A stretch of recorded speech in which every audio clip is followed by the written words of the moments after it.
Hi, I'm Edwin Samuelson, and welcome to Cinefiles. Today we're going to begin an epic journey into the Masters of Horror Season 1. As you can tell by that menacing laugh, that's Mike really anticipating this one. Anyway, let's introduce everybody. Eric Cohen, Jeff Galashaw, Mike Foltz. All right, well, let's get into what the Masters of Horror is about. Masters of Horror, as many people know, was a Showtime original series, about a 1-hour piece, created by Mick Garris, who at one time was a contributing editor for Fangoria magazine, and also he directed many films like Sleepwalkers, and he The Stand for television, and he decided to gather a lot of people who were famous in the prospective fields of horror to make 1-hour episodes of this show. He got John Landis, he got Takashi Miike, Dario Argento, Don Coscarelli, and John Carpenter, numerous other directors to create 1-hour episodes, and basically gave them free will to do whatever they wanted.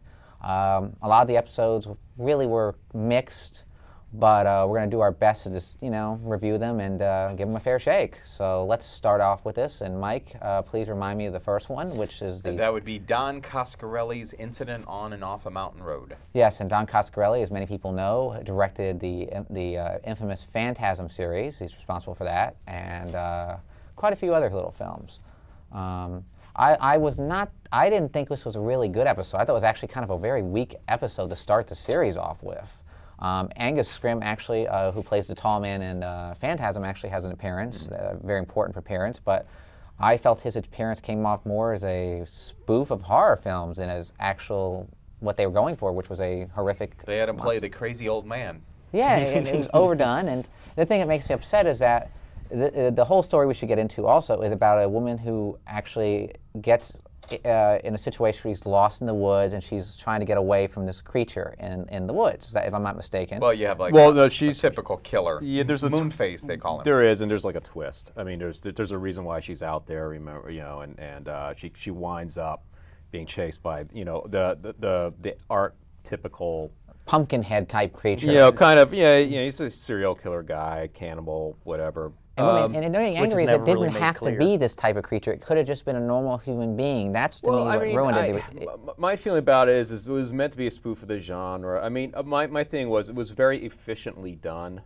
The production values were good. It didn't bring anything new to the genre. It was entertaining. Well, I don't know. I mean, when you said it didn't bring anything new, yeah, but he did write it in such a kind of nice style that at the end, you're like wondering, like, who's the real monster here? Is it the girl that basically married this racist survivalist and like trained, and you see her like in this really horrible, like damaging relationship? The hunter becomes a hunter theme before. And it comes out of nowhere. It really comes out of nowhere. It's not real. Well, I don't think. I mean, I'm not praising it, but I thought it was at least interesting. I thought it was watchable. And I am a Don Coscarelli fan. I love Phantasm. It's one of my favorite horror films of all time. But I just thought it was okay for a 1-hour episode of this. But let me ask you this: if you're the producer of this series, would that be the episode that you kicked off the series with? No. I don't know how to answer that question. It comes down to what everyone agreed to do. Or which one was finished first. If the intention was to you try to make scary horror episodes, if that was their intention, then that was wrong. But Twilight Zone had humorous episodes. It wasn't always. Well, what makes me upset is that if I'm a director in the horror genre and I'm like basically given free rein saying, hey, I can do whatever I want, and that's the story and situation I choose, then it shows he doesn't have really much imagination. Well, I have that criticism throughout the series. I agree with you. I see what you're saying. Yeah, it's like if I can do anything I want because of my name and you're using my name to sell this, then hell, I should be able to do whatever I want. And another problem too is, these films are all shot in Canada because obviously Canadian save money, and they really do feel cheap in a lot of respects. Well, they only had 1 week to film it, so that also goes into what you can actually accomplish. I'm sure Showtime gave these guys pretty strict rules to go by. Much. And 1.5 million, I think, was like about the budget for each episode. But I mean, if you think about it, the genesis of the series is wonderful in the sense that all these guys like John Carpenter and Don Coscarelli and John Landis, all these guys would get together in Los Angeles at a restaurant and sit around and eat spaghetti and talk about, movies, kind of like how we started the Cinephiles. 4 guys that got to know each other through a game show. The next thing you know, once a month, we're going and eating pizza and talking about movies. And we're saying, why can't we put this on TV? I think people might be interested. And they're sitting there going, we're legends in the movie-making industry, especially when it comes to the horror genre. Why don't we get a shot? And sure enough, Mick Garris sold Showtime on the idea. Showtime gave him some rules. And I mean, the whole idea is great. But you know what? I think just to say, oh, they were imposing rules on stuff like this is kind of a weak excuse for some of the quality of the episodes. I mean, again, rules were imposed on the guys who did The Twilight Zone in the 50s and 60s, and so, those episodes were way imagined, far more thought out. I'm going to give you a perfect example of this. William Friedkin directed an episode, and there's a perfect example. William Friedkin was an A-list director. He did an episode for the new Twilight Zone, one called Nightcrawlers. And it was a really big budget affair, pretty big budget at that time. He was given free reign. He went apeshit, did whatever he wanted to do. And it turned out to be one of the most memorable things I've ever seen on television, where a man who went to Vietnam, I guess he got exposed to Agent Orange, and whenever he'd fall asleep, his dreams would come reality. So somehow he's knocked unconscious in this diner, and all this stuff starts happening. Like people, like soldiers come out of nowhere, start blowing up stuff. It shows you the restrictions really don't matter. It's the imagination that you have. I think that it may have more to do with the fact that there's newer and newer generations of horror fans and horror movies, and we've seen them all now. It's I think everyone's so desensitized to what makes effective horror at this point. From Hostel to Rob Zombie to even subtle things, or even like something like Blair Witch, it's hard to come up with something that really hooks you as imaginative and well thought out and well told these days. And no, go ahead. I want to hear this. What do you have No, to say? well, also it has to do with an episode in particular we're not reviewing, like Tobe Hooper's Dance of the Dead. Sometimes I think like Tobe Hooper, he did create a legendary film, Texas Chainsaw Massacre, and over the years he's directed other films, but none were as memorable as that, and I feel like maybe sometimes he might have gotten burnt out. So some of these filmmakers, I feel, yes, they are legends, but maybe they didn't have too many great ideas to begin with, and now I'm not trying to make an excuse for like, oh, they had certain rules, but some of them just are burned out? Exactly. Like with Tobe Hooper's, who I think did one of the worst episodes of the whole series. And I think that's an excellent point, Jeff. I got to tip my hat off there to you, because I mean that's a brilliant observation. Is that to me it's like Mike Nichols. Mike Nichols to me is a shit director today. The man is living on a movie he made 30, 40 years ago, and he's I'm Mike Nichols because I directed The Graduate. What has he done since then that's up to that level? Nothing. It's Tobe Hooper is doing the same thing. Knowledge is really good. Well, I'm saying that's 35. I didn't think Tootsie was bad. 35. That was he didn't direct that. That's Sidney Pollack. That's Sidney I'm Pollack. sorry. Yeah, but I'm saying but you see how Whatever. Tobe Hooper is living from the Texas Chainsaw Massacre, then supposedly he directed Poltergeist, which everyone knows Spielberg did. And I think that's right. A lot of these people too are at the end of their careers. Yeah, but also I don't even know if it's that. It's a lot of it is also people kind of. I always get the impression that when I watch an episode of Monster of Horror, with only few exceptions, Masters of Horror, sorry, with only a couple of exceptions, is that everyone seems to be in autopilot. When they're given a script. Are you saying that a lot of the directors just rested on their laurels? And it just felt like they were just, this is what we're known for, let's just give them some more of the same. And nothing, and also like conceptually, certain things, like for example, we're gonna review the Pickup, the Larry Cohen. Oh, I have a lot to say about that. Which had an interesting idea behind it. That you take two urban legends. You take the guy who picks up hitchhikers and kills them, and you have the urban legend of the hitchhiker, the psycho hitchhiker. If you pick up a hitchhiker, he may kill you. Well, what happens if these two people meet? One guy picks up the other guy. But it's not. They don't go anywhere. There. That's they do exactly, something else. Exactly. Well, let's get into that in a little bit. But let's go on to the next episode, because I mean I don't want to sound like I'm dogging the entire series, because the next episode I will say was an excellent episode. Oh wait, before you wrap up that, sorry, I just want to say that the series on Showtime was great, and kudos to Showtime for doing that But Masters of Horror, I think, for me, is something that you should see on DVD, because when you watch them on DVD, you get to see these wonderful film exposés on the particular filmmaker, and they're usually better than the episode that they made. The documentaries Don on the Coscarelli's filmmakers is are really good on fantastic. DVDs. And the one fact which we're going to get into later on, which is Jennifer, I don't know about on this show, but maybe the next show, which I will talk about, the commentary was phenomenal. I learned so much because Argento, as these guys know, is my favorite director, and I learned a lot more about Argento's creativity and his filmmaking process, and I really enjoyed that.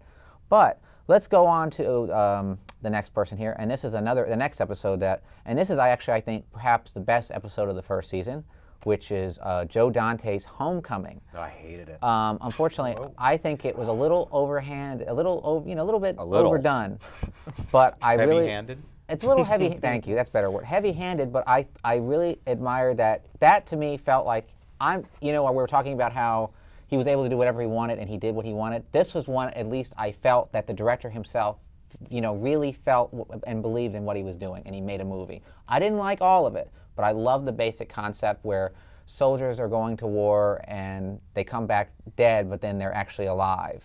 And it's an interesting, I give you that, it's an interesting idea, but it's like an 8-year-old's idea of political satire. It was the It was comedy so was too juvenile, much. and it was illogical. It doesn't make any sense. Like the big twist at the end, it's like it doesn't make sense that if the living dead need somebody to help send their political message, why would they make him a member of the living dead? You know what I mean? It's like he'd be more advantageous to them if he were alive. There's just a lot of stuff there. It just seemed gratuitous.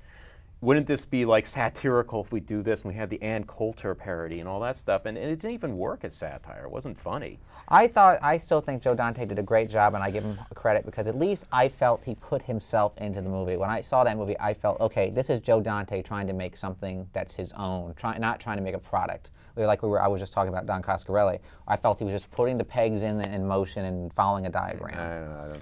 Okay, go ahead, Joe. Well, Go ahead, Joe. actually, this is another thing I'd like to add. But also, it's for some of these guys, this is some of the best work they've done in years also. I've never been a huge Joe Dante fan, but I enjoyed this episode. I'm not going to say it was the greatest of the season, at least not in my opinion, but at least it showed something. It showed he was doing something again instead of like, I felt like more of his movies lately have been more on autopilot. So I have to say I enjoyed the episode, not as much as you did, but I thought it was good work from a person I haven't seen do really good work in years. Also the John Landis episode, but we'll talk about that one later. Yes. Okay. Mike, what do you have to say? It wasn't my favorite. I was entertained. I agree somewhat with Eric in the fact that the satire probably wasn't 100% effective. No, it wasn't. Very heavy-handed at times. But on the other hand, it was kind of interesting to see a horror filmmaker come out, just a filmmaker, a horror filmmaker. How about a genre film? A genre filmmaker come out and say, you know something? Here's my politics. I'm pissed off at the way my country's going, and I'm going to do it through a horror movie. I'm going to take maybe a Michael Moore take on this, but I'm going to use it in genre storytelling. And yeah, it comes across as a little lumpy here and there, and you think, at the end you're like, well, if the dead are going to come back to life, why are they voting? Why don't they just storm the White House and eat the president, or eat this jackass? Because they didn't want it. Because they wanted to show. I believe they didn't want to have more violence because violence creates more violence. That was the whole point. They wanted a peaceful process. That's because the reason that they were there is because they were killed. But they went violence. after people and killed people. But I mean, that was why, because they were ordered to by their president. And No. They were killing when they came back as living dead. Like they killed Ann Coulter, and then they killed the woman that. I mean, I'm not taking away from the idea. I think it's a great idea, and there's a lot you can do with it. But it wasn't. It was very inconsistent. It didn't really follow through. Let's just put it this way: it is the best thing Joe Dante's done in years. Something I agree with. I do. Jeff. I love Joe Dante. Joe Dante's done some of my favorite It seems films like of all he's time. made way too much, almost made for video crap, and yeah, I think he's a skillful filmmaker. I just think that. And he's a real fan of the genre. Yeah. And I love how and the making and once again his director biography on the DVD is fantastic. I love Joe Dante, and also we might want to mention too, he's directed Gremlins, of course, and Gremlins 2, and The Howling, my favorite of his. The Howling is fantastic. Piranha, Gremlins 2 is much better than Gremlins 1. I like them both. I like them both because, you know what, instead of it being a sequel, it actually feels completely different. It's like Alien and Aliens. They're both doing Gremlins different 2 movies. is good satire. It's a funny satire. It's a funny, same writer who did this one, I believe. No, actually, was it Charlie Haas or Sam Hamm? Well, either way, I think it was Sam Hamm. Yeah, it was Sam Hamm who wrote the original Batman. But I love Joe Dante, and I think that I'm glad to see he's back, and it's not a bad story. I mean, I don't think you hated it. I just think you thought it could have been a little bit better. Yeah, what's your problem? He's right. You didn't hate it. You didn't know what I mean. You You didn't hate stumbled onto something. it. No, you didn't hate it. I picketing found the it movie. very, very annoying that it could have been so much better than it was. That's what I had my problem with. I admire it Yeah. quite a bit, though, but it was one of the I best. liked the idea behind it. I thought it was a clever idea, but it was just badly scripted and sloppily executed. I can kind of agree with you with that No, point. you don't hate homosexuals. You find them mildly amusing, correct? Okay, now before we were canceled. No, I'm kidding. All right, well let's get on to our next. It's cable access. I Who's know. going to cancel us? God. God, yeah, they'll be struck by a thunderbolt. And don't forget, they tape gay TV next door. So, Thank you for that interesting yes. tidbit. At the Parks Department. now what was I saying? Oh, yes. Well, let's get into our next episode, which is an episode I really enjoy because I'm a big fan of the filmmaker. And the filmmaker, I can say honestly, I believe is a true master of horror, and he's also a master of satire in horror. I don't think anyone does horror and satire as well as this man, and the man is Stuart Gordon. Stuart Gordon, of course, who directed Reanimator, From Beyond, and is infamous for his love of H.P. Lovecraft, of course, decided to take on H.P. Lovecraft with his episode entitled Dreams in the Witch House, which stars Ezra Godden, who you might remember from Dagon, which was another Stuart Gordon H.P. Lovecraft adaptation. And I loved all the references to the Hitchcock, not Hitchcock. H.P. Lovecraft? H.P. Lovecraft with Miskatonic University, Right, and because it's based on H.P. Lovecraft. of course, well, I story. mean, well, they throw in the university, and there's like little things in there for the fans of Lovecraft. Cthulhu. Exactly, and the the older Necronomicon, and I love the idea of the dreams into reality. I thought that was really well directed. There's a scene where he throws a flower all over his bed because he wants to know if he's sleepwalking or not. And I love the idea, even though it could have come off as really ridiculous, of the rat with the human face. That's the only problem I had with that episode. What's that? I thought rat that with was the really human kind of face. creepy, actually. I thought It was kind of creepy. creepy at first, but then something about it, I can't put my finger on why, it just kind of annoyed me after a while. But I liked the episode too. What I did thought you it was like? one of the stronger episodes did I. actually, and I my thought favorite, actually. it was one of It's the my few favorite. that actually the tone, everything worked together. It wasn't uneven, and it was an intriguing story. You stuck with it to the end. It was properly gruesome when it needed to be. And properly gratuitous in its Yes. female nudity. You just Already, Everything. I always come through, man. Full nudity, Why mind don't you go work for Mr. Skin? Yeah, exactly. Full nudity with this woman, and she has a hot body, and she's kind of like a MILF in the film, but you look at that body and thinking, that kid was adopted. Well, also there's a little reference to The Shining, which I like too. Actually, I thought, which would creep the hell out of me, and you know the scene I'm talking about. I don't The know lady if I number do. 8. Oh, yeah, in the bathtub. Oh yeah. Because that was a real Kubrick stuff. That was a real reference. To Jeff, Kubrick. what'd you think of it? It's okay.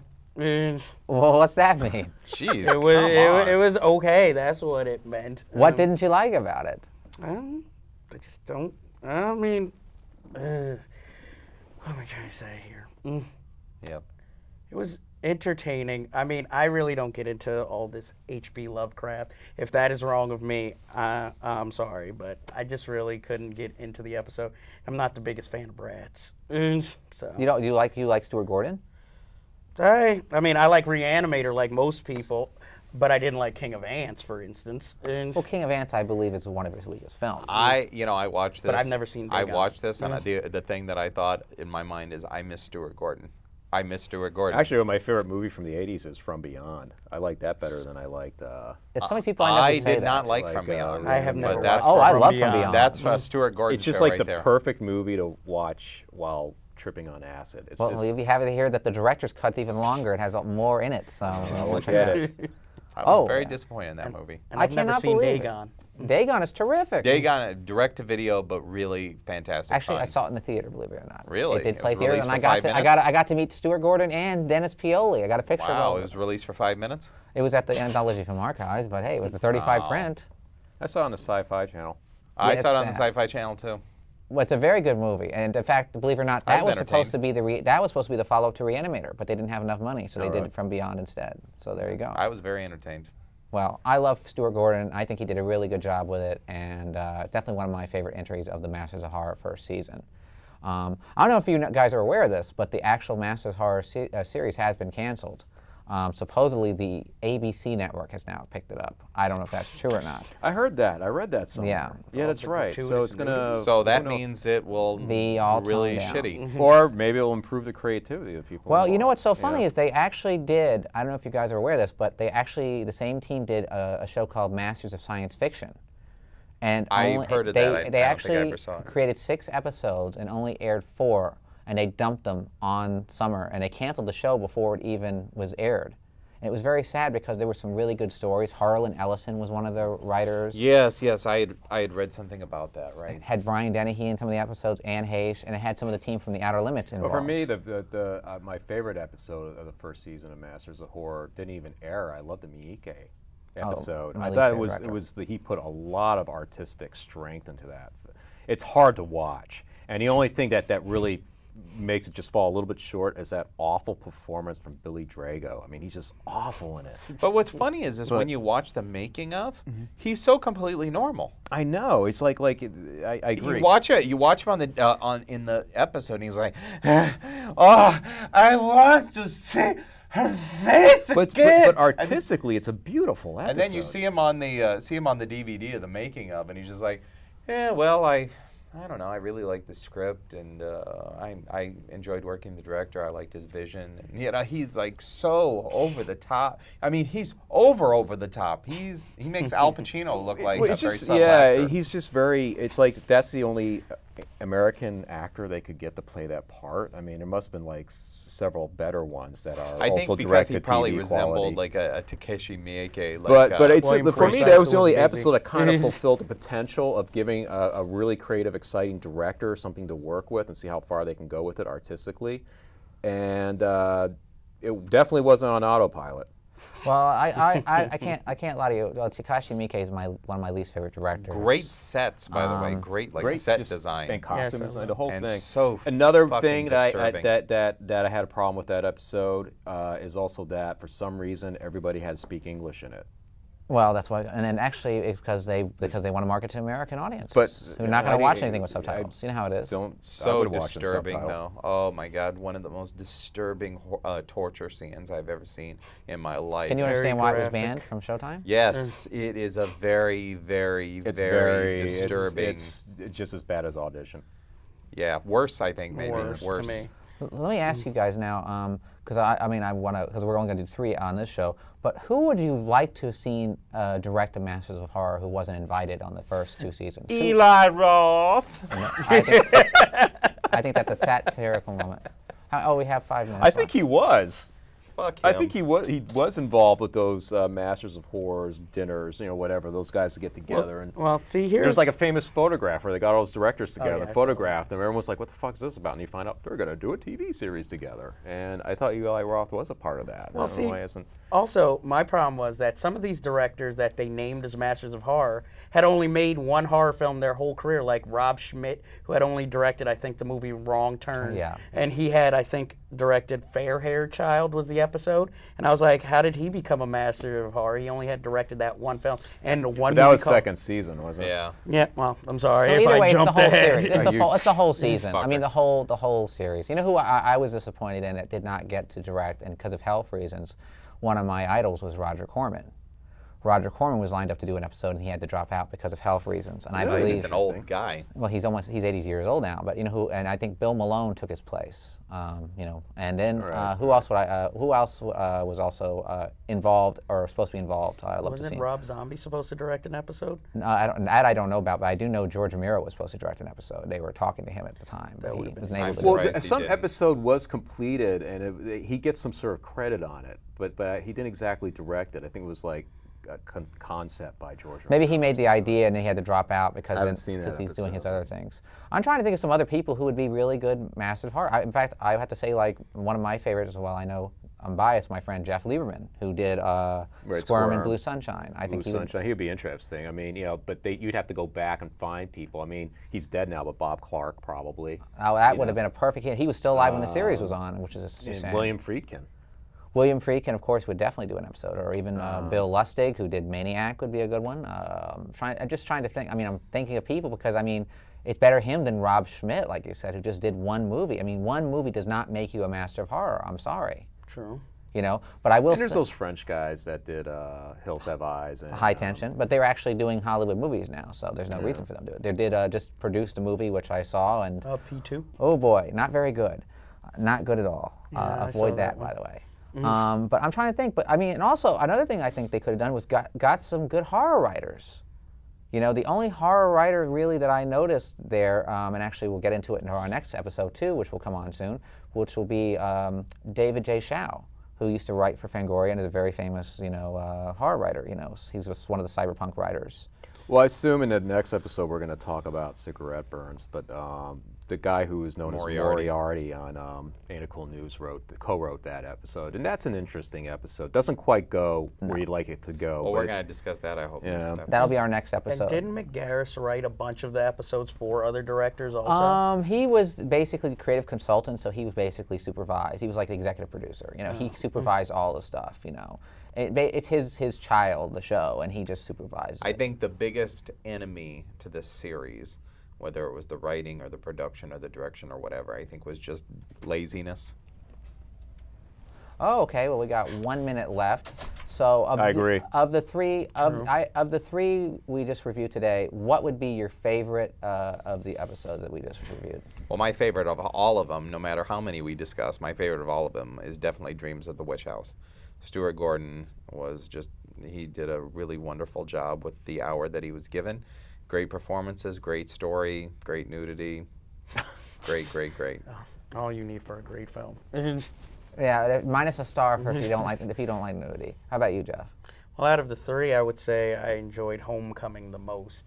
I couldn't really say which one was my favorite of the season, only because I can't really remember which one it was. I know Cigarette Burns was up there, but that's for future shows. Yes. What about you, Eric? Of the three we discussed, probably Dreams of the Witch House. Dreams of the Witch House. Yeah. You really like the Lovecraftian influences, and what was? Well, it? I mean, I'm a big Lovecraft fan, but it has nothing to do with it. I just think that of the three we talked about, it was the most skillfully crafted. All the elements gelled.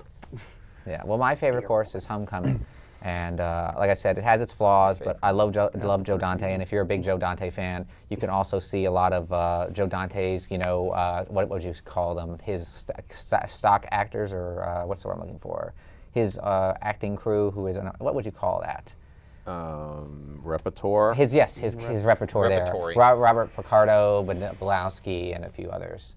Unfortunately, no Dick Miller in this one. Big Dick Miller. No Dick Miller. Very disappointing. But other than that, this show's about to come to a close. Next week, we'll be discussing Cigarette Burns, which is directed by John Carpenter. And the following week will be also Jennifer by Dario Argento. And finally, The Pickup by Larry Cohen, who, as everyone knows, now is a hot commodity as a screenwriter who directed Phone Booth. So until next week. Well, he wrote it. I'm sorry, Joel Schumacher. Yeah, Hollywood's favorite queen for hire. Yeah, well, he directed it, and you know, he's also wrote Cellular, and also he did write Captivity. So he's almost 70. He's 70 years old this year. Oh my God, I can't believe it. Tell people about our YouTube.